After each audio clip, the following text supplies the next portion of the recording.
Now, boys have always been labelled the slow developers of the sexes, and there's probably not much arguing with that, but New Zealand boys appear to be at an even greater disadvantage. Kiwi girls outperform boys at school more than in any other country. OK, 40% of boys here gain level 3 NCEA compared to 60% of girls.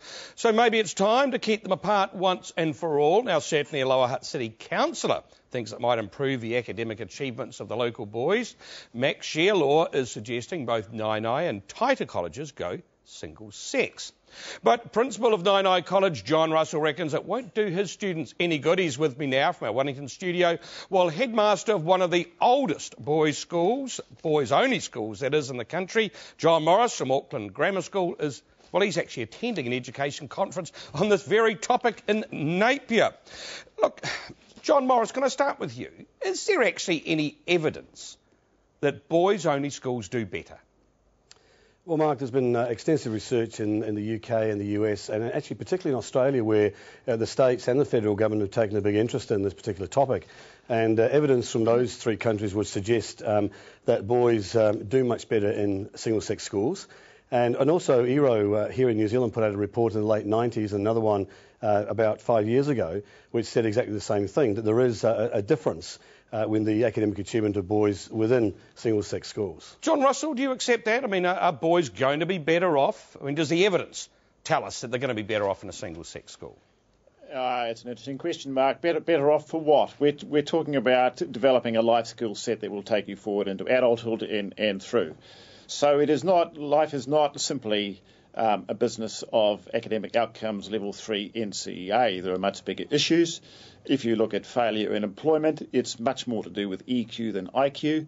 90% of people change jobs, lose their jobs because of breakdown of relationships. You could look at families, etc., etc. So I personally... No, go. I was going to say, I mean, you would argue you could turn out a better citizen, if you like, out of a co-ed school than a single-sex school. It's not a question of better, it's a question of different learning different skills and different growths at different point in life. I mean, I personally came from a family of 5 boys and 1 girl. I went to a private elite co-ed single-sex boys' school. The school motto was hard knocks maketh the man. The house motto was never a footstep back, and I had my education in that setting. I left school and had to learn another whole skill set at university and through young adulthood that equipped me to cater for the real world, and that's quite a different issue altogether. And it's a matter of what is the total curriculum? You know, the curriculum for any student is the total learning experiences they've had by the time they leave, and that's an all-encompassing package. It's not a simple issue. Sure. I mean, John Morris, he's got a point, hasn't he? Because we think about preparing people for life, and there's always that argument: how natural is it for boys to be in a single-sex environment? Well, I think John's argument is probably a little bit dated. I mean, going back, I went to 2 co-ed schools and 2 boys' schools in my career. I've taught in 2 boys' schools and 2 co-ed, and I've got 2 daughters and a son.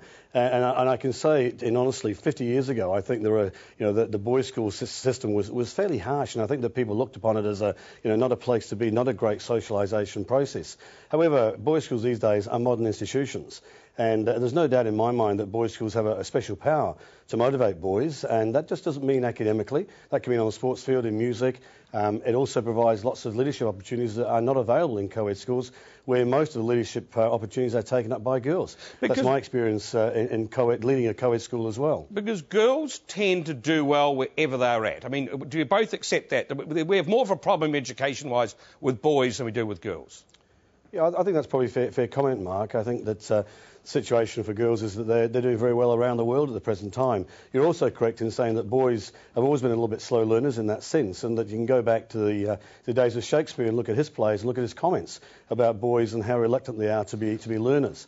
But I think boys still offer that special, it's a very, very special place where boys can be themselves, more naturally themselves, and can come out with great life skills just like anybody else who goes to a co-ed school. John Russell, is there anything that would persuade you to look at this argument of maybe changing Nainai College to single sex?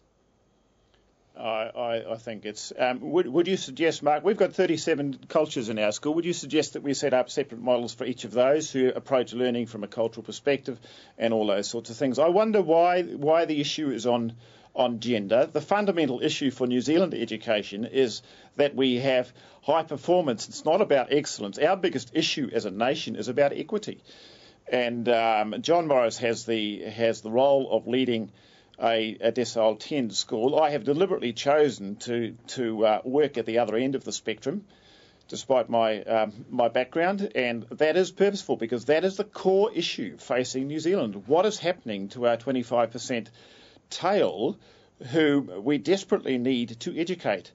And the disparity between ethnic groups in terms of learning outcomes is actually far more critical than the gender issue, and that we need to focus on that. And I think there's nothing wrong with single-sex schools, and certainly co-ed schools have got distinct advantages in other areas.